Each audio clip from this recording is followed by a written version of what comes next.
नमस्कार, स्वागत है आपका सिटी पोस्ट लाइव में। मैं हूं मुस्कान। बिहार विधानसभा काफ़ी करीब आ रहा है और इसी दौरान अमित शाह आते हैं और मुख्यमंत्री आवास पर बैठते हैं और जितने भी सहयोगी घटक दल हैं वो आके अपना डिमांड रखते हैं कि हमें इतनी इतनी सीटें चाहिए। इस पर बातचीत करने के लिए हमारे साथ है वरिष्ठ पत्रकार दीपक शर्मा। सर, क्या सोर्सेज बता रहे हैं आपके? देखिए, जो सोर्स बता रहे हैं वो ये है कि नीतीश कुमार के आवास पर जब अमित शाह की बैठक हुई तो उसमें सीटों की डिमांड सुनकर अमित शाह अवाक रह गए। इतनी मांग दी है इन लोगों ने सीटें कि उनको भी समझ नहीं आ रहा था कि क्या होगा, कैसे सीटों का वितरण होगा। हमारे जो सूत्र हैं वो बता रहे हैं, सिटी पोस्ट लाइव के सूत्र बता रहे हैं कि अमित शाह हतप्रभ थे कि भारत अगर जो जितनी सीटें मांग रहा है उसको उतनी सीटें दे दी जाएगी तो भारतीय जनता पार्टी को के लिए सीटें तो बचेंगी ही नहीं। जनता दल यूनाइटेड ने 120 से 125 सीटों पर दावा ठोका है कि हमें 120 से 125 सीटें चाहिए। चिराग पासवान 40 सीटें मांग रहे हैं, जीतन राम मांझी 20 सीटें मांग रहे हैं और उपेंद्र कुशवाहा भी 20 सीटों से कम पर तैयार नहीं है, मिनिमम भी 20 सीटें मांग रहे हैं। अब अगर सबको उनकी मन मुताबिक सीटें दे दी जाए 243 सीटों में से, तो भारतीय जनता पार्टी के लिए क्या बचेगा? तो और दिक्कत यह है कि कोई ये भी मानने को तैयार नहीं है कि वो अपनी क्षमता से ज्यादा मांग रहा है। सब कह रहे हैं कि यह तो हम दूसरे दलों का ध्यान रखकर मिनिमम मांग रहा है। चिराग पासवान कह रहे हैं कि हमारा स्ट्राइक रेट देखिए, हम आपको भरोसा दिलाते हैं कि हम जो 40 सीटें मांग रहे हैं हमारी ये सूची है और सूची भी सौंप दी है। ऐसा नहीं कि केवल सीटों की संख्या बताई है कि हाँ हमें 40 सीटें दे दीजिए। सबने बाकायदा इन्वेलप में लिस्ट किन किन सीटों पर कौन कौन कैंडिडेट लड़ सकता है और स्ट्रांग है, कैंडिडेट की लिस्ट नहीं दी है, सिर्फ सीटों का नाम दिया है कि ये सीटें हमें चाहिए और हम कैंडिडेट बाद में फाइनल करेंगे, लेकिन ये सीटें फला जिले की फला सीटें, फला जिले की फला सीटें हमें चाहिए। अब इन्वेलप तो मिल गया अमित शाह को। अब दिक्कत यह है कि जनता दल यूनाइटेड मानने को तैयार नहीं है। चिराग पासवान कह रहे हैं कि हमें, अगर हमारा स्ट्राइक रेट देखिए, हमें आपने लोकसभा में मौका दिया, लोकसभा में मैंने एनडीए को मजबूत किया। अब अगर आप विधानसभा चुनाव में हमें 40 सीटें देते हैं तो हम आपको बता रहे हैं कि हम 30 से 35 सीटें जीत कर दिखा देंगे। हमारा स्ट्राइक रेट है, लोकसभा का हवाला दे रहे हैं वे कि हमने कितना अच्छा परफॉर्म किया। अब जीतन राम मांझी कह रहे हैं कि चिराग पासवान को अगर आप 40 सीटें देंगे तो क्या मैं 20 सीटों से भी चला गया? क्या चिराग पासवान दलितों के नेता हैं और मैं दलितों का नेता नहीं हूं?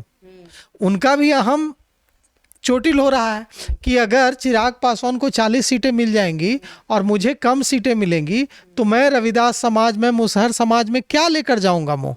कैसे कहूंगा कि मैं आपका नेता हूं? फिर तो चिराग पासवान दलितों के नेता बन जाएंगे पूरे बिहार में।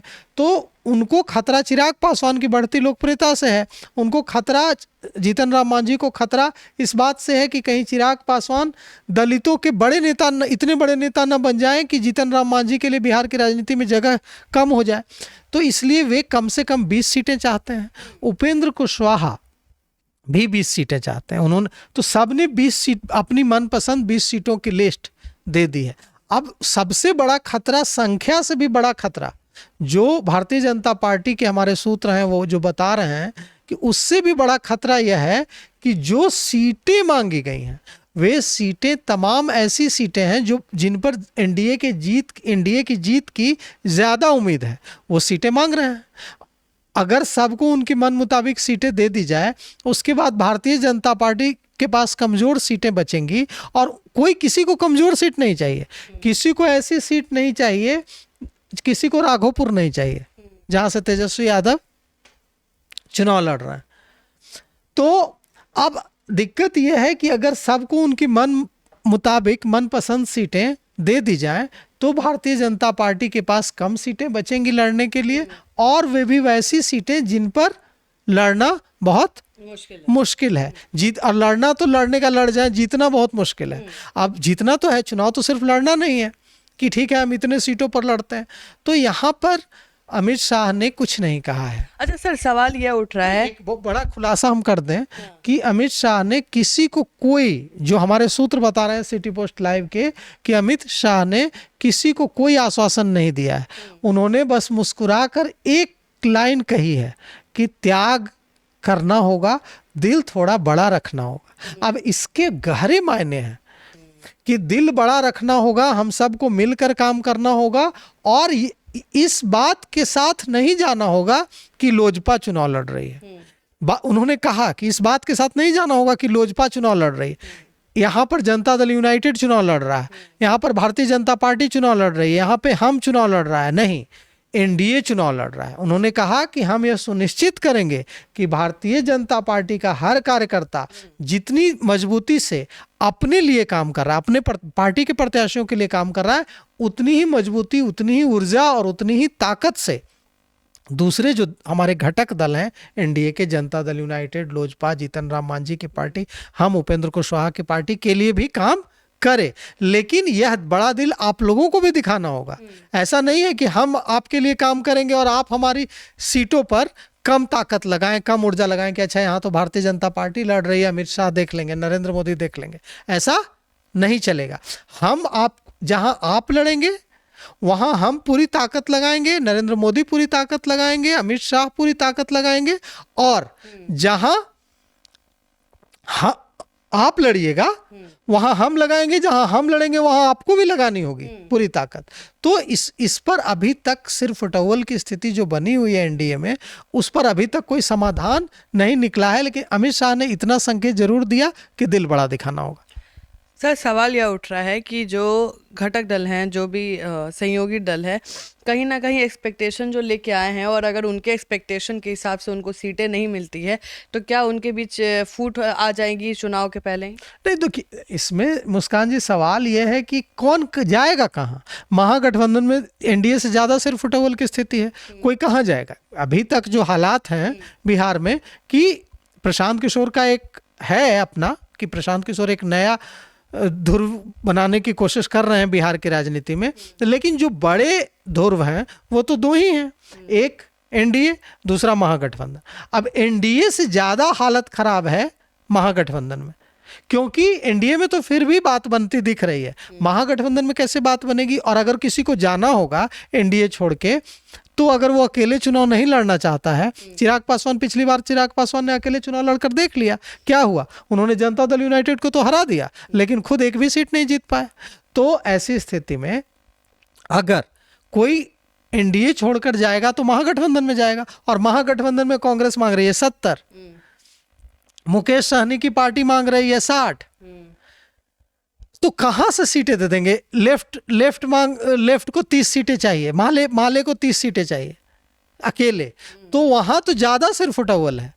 तो ऐसी हालत यह है कि एनडीए में ही हालात थोड़े बेहतर हैं, महागठबंधन में जाने का तो सवाल ही नहीं उठता है। और चिराग पासवान ने पिछली बार प्रयोग करके देख लिया था कि अकेले चुनाव लड़ने से आप किसी को हरा तो सकते हैं लेकिन खुद जीत नहीं सकते। तो ऐसे में चिराग पासवान फिर दोबारा वो गलती करेंगे, और अभी वो केंद्र में मंत्री हैं, ऐसा वो क्यों करेंगे। तो जीतन राम मांझी केंद्र में मंत्री हैं, वे ऐसा क्यों करेंगे। उपेंद्र कुशवाहा नहीं जीत पाए थे पिछली बार, इसलिए मंत्री नहीं बने, नहीं तो वे भी मंत्री होते आज, अगर वे लोकसभा चुनाव जीत जाते तो। तो ऐसी स्थिति में मुझे नहीं लगता है कि एनडीए में कोई फूट होगी, महागठबंधन में फूट हो सकती है, लेकिन एनडीए छोड़कर कोई महागठबंधन में जाएगा तो। यहां तक कि हम लोगों को जो खबर आ रही है कि आप तो एनडीए टूटने की बात छोड़िए, एनडीए की कोशिश, भारतीय जनता पार्टी नेतृत्व की कोशिश और एक सदस्य एनडीए में लाने की है। वे लोग कोशिश कर रहे हैं कि मुकेश सहनी को वीआईपी को ले आया जाए एनडीए में। अब जब वीआईपी एनडीए में मुकेश सहनी आ जाएंगे तो फिर क्या होगा, और सीट, ठीक है 60 और सीट बंटवारा होने लगेगा। हाँ वही ना। तो आप सोचिए मुस्कान जी कि क्या हालत होगी कि अभी वो 60 मांग रहे हैं, ठीक है 60 नहीं 20 तो देना होगा ना, तो 20 कहाँ से देंगे। अभी भारतीय जनता, हम लोगों के पास पक्की खबर है कि भारतीय जनता पार्टी कोशिश कर रही है कि मुकेश सहनी को ले आया जाए। क्यों कोशिश कर रही है, इसलिए कोशिश कर रही है क्योंकि निषाद समाज, मल्लाह समाज जो है वो परंपरागत रूप से एनडीए का वोटर है, लेकिन मुकेश सहनी एक बड़ी ताकत के रूप में उभरे हैं, इससे कोई इनकार नहीं कर सकता है। तो अब मुकेश सहनी अगर महागठबंधन में रहते हैं तो निषाद मल्लाह समाज का जो वोट है वह 2 भागों में बढ़ जाएगा, 50% एनडीए को मिलेगा, 50% महागठबंधन को चला जाए। लेकिन अगर वे आ जाते हैं एनडीए में तो 100% एनडीए को मिल जाएगा, महागठबंधन को नहीं जाएगा। तो इसीलिए कोशिश है भारतीय जनता पार्टी नेतृत्व की कि आ जाएं मुकेश सहनी हमारे साथ। अब देखिए अगर आते हैं तो मुकेश सहनी को कैसे एडजस्ट करते हैं। तो आप सुन रहे थे इस डिबेट को, ये देखने वाली बात होगी कि जो सीट शेयरिंग है उसका फॉर्मूला कैसे लगाया जाता है, कैसे इस पर फॉर्मूला काम करेगी कि चिराग पासवान, मांझी, उपेंद्र कुशवाहा और अलग जो घटक दल हैं वो सब संतुष्ट होकर चुनाव लड़े और एनडीए को जिताए। आप भी अपना ओपिनियन जरूर दीजिएगा, आपको क्या लगता है किस दल में ज़्यादा चांसेस है फूट की। तब तक के लिए बने रहे हमारे साथ, धन्यवाद।